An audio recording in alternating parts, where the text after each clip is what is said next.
My name is Adewola, and I have lived in Ojuwa village all my life. It is a quiet place, surrounded by tall trees and golden fields of maize. In our village, every family knows the other, and the children play together on dusty roads while elders sit under the iroko tree sharing stories. Life here is simple, though not without its struggles. I remember the story of Olu, a boy whose life changed one rainy season. Olu was only 9 years old then, small for his age but sharp-minded and curious. His father, Baba Ade, was a respected palm wine tapper, and his mother, Mama Remy, wove colorful baskets sold in the village market. They weren't rich, but they worked hard to give Olu a good life. One day, Baba Ade's leg got caught in a snare while working in the palm grove. The injury wasn't fatal, but he couldn't climb trees for months. With Mama Remy needing to tend to her trade, she worried about Olu being left alone after school. Who will watch over this boy while we work? She wondered aloud.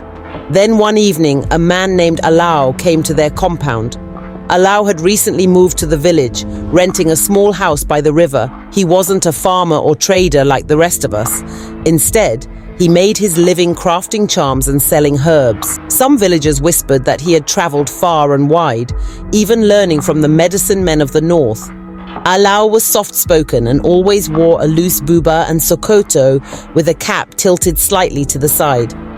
That evening, he greeted Baba Ade with a basket of kola nuts. "I heard of your accident," he said, placing the basket on the ground. "I brought something small to cheer you up." After some pleasantries, Alao offered to keep an eye on Olu during the afternoons. "I am alone most days," he said. "Olu can keep me company, and I'll teach him a few things about herbs and nature. Boys his age should be learning beyond the school books." Mama Remy hesitated. She had always told Olu to stay away from strangers, but Alao didn't feel like one anymore. He was polite and had helped other villagers with remedies for fever and aches. "It's only for a short time," Mama Remy said to herself, and so they agreed. At first, Olu loved his time with Alao. The man's house was filled with fascinating things: calabashes of all shapes, dried plants hanging from the ceiling, and carved wooden masks staring down from the walls. Alao would let Olu pound herbs with a mortar and pestle, explaining their uses with a twinkle in his eye. "This leaf ogbo heals wounds quickly," he would say, or "Never touch that red root unless I tell you. It can blind a man." One afternoon, as Olu was about to leave, Alao handed him a small gourd tied with a leather string. "This is for you," he said, smiling. The gourd was smooth and painted with intricate patterns. "Keep it with you always. It will protect you and bring good fortune." Olu beamed with gratitude. He carried the gourd home proudly, showing it to his mother. "Alao said it will protect me," he explained. Mama Remy examined the gourd briefly, then nodded. "If he says it's for good luck, keep it." From that day on, Olu wore the gourd around his neck like a talisman. At first it seemed harmless, even helpful. Whenever he played soccer with the other boys, his team often won. If a test came up at school, Olu would hold the gourd tightly, and the answers seemed to come more easily. Alao was right, Olu thought. This gourd is special. But then things began to change. Alao started asking Olu to do strange things. One day he told the boy to bring a chicken feather from his mother's kitchen.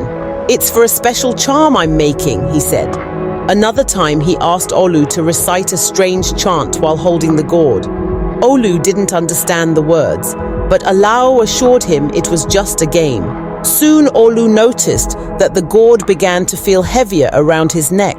At night he had vivid dreams of shadows chasing him through the forest, of whispers he couldn't understand.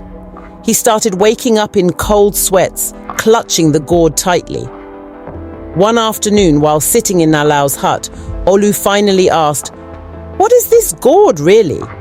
Alao leaned forward, his smile fading. "It's a powerful gift, Olu. But remember, its power only works if you never tell anyone about it. If you do, bad things will happen." His voice was calm, but the words felt like a warning. Olu nodded, though unease crept into his heart. Things grew worse at school. Olu's friends noticed he had become quiet and withdrawn. "Why don't you play with us anymore?" they asked. but he wouldn't answer. At home, Mama Remy saw him tossing and turning at night. "Olu, what's troubling you?" she asked, but he only shook his head.